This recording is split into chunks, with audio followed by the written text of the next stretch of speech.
Assalamualaikum warahmatullahi wabarakatuh. Pang Deui sareng Mang Lili di channel Belajar Bahasa Sunda bagian anu kedua, bagian yang kedua.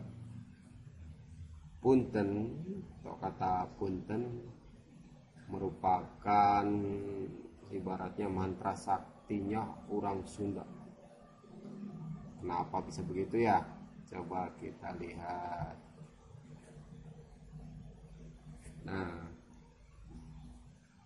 kata pertama yang harus dikuasai dalam bahasa Sunda atau wajib adalah kata punten. Kenapa? Percaya atau tidak, bila kita menguasai kata punten atau bisa mengucapkan kata punten dengan baik dan benar. Apa maksudnya dengan baik dan benar? Maksudnya sesuai dengan tempat dan kondisi. Dengan menguasai kata punten, setidaknya ada 3 manfaat yang bisa langsung dirasakan. Seperti bakal gampang rezekinya, tidak akan tersesat, bisa meredam emosi orang. Maka tak heran kata punten merupakan mantra sakti orang Sunda. Oke, mari kita praktekkan. Bener enggak ya tuh punten teh bisa mengundang rezeki? Kalau nggak percaya mah coba tuh bertamu kalau di Bandung atau di daerah Pasundan, cari rumah orang. Pura-pura aja mau bertamu gitu di depan pintu, ketuk dan ucapan punten dengan suara lantang, tapi jangan teriak. Punten. Nah, ingat mengucapkan di sini cara mengucapkan puntennya nggak pendek, bukan punten tapi punten. Jadi ada cengkoknya. Nah, begitu ada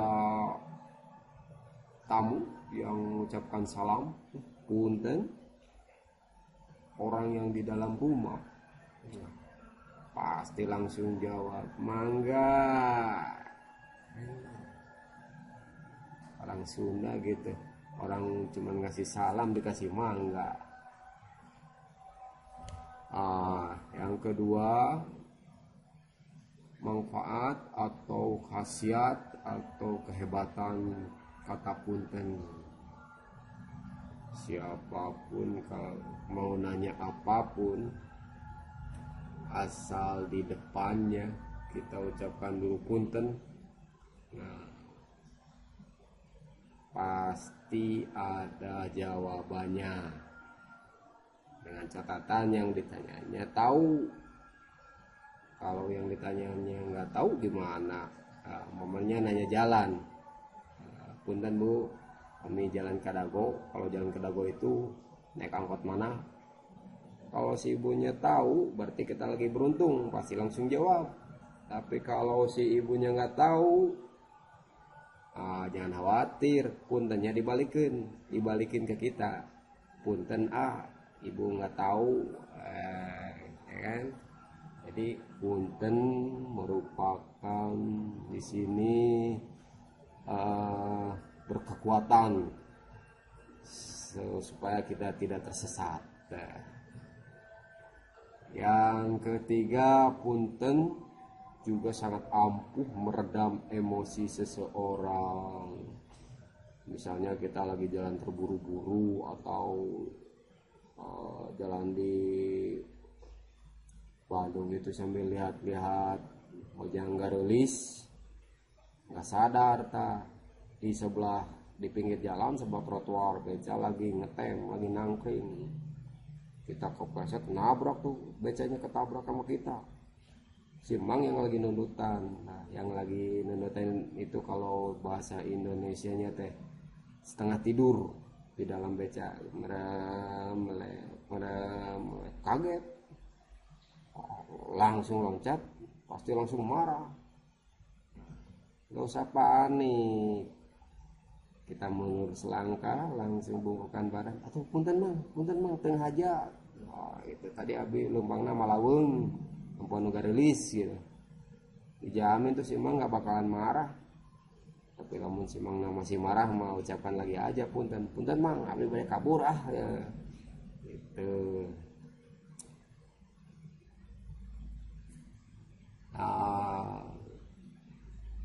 sebenarnya saya ingin menyampaikan betapa pentingnya kita membiasakan, atau bagi yang bukan orang Sunda itu harus wajib menguasai kata ini yang namanya punten. Punten itu bisa berarti permisi ketika lewat di depan orang, punten. Kalau yang dilewatinya orangnya lagi ngobrolnya banyakan, parunten. Nah, gitu. Atau kita lagi bertamu seperti tadi, punten. Nah, jadi cara pengucapannya yang berbeda. Atau ketika kita melakukan kesalahan, kayak kesalahan itu punten, punten Pak, punten Bu, punten Teh, sengaja gitu ya. Demikian kiranya pembahasan kali ini pendek-pendek saja karena emang cuma satu kata. Mudah-mudahan bermanfaat. Sampai jumpa di materi berikutnya, semoga lebih berbobot. Terima kasih. Wassalamualaikum warahmatullahi wabarakatuh.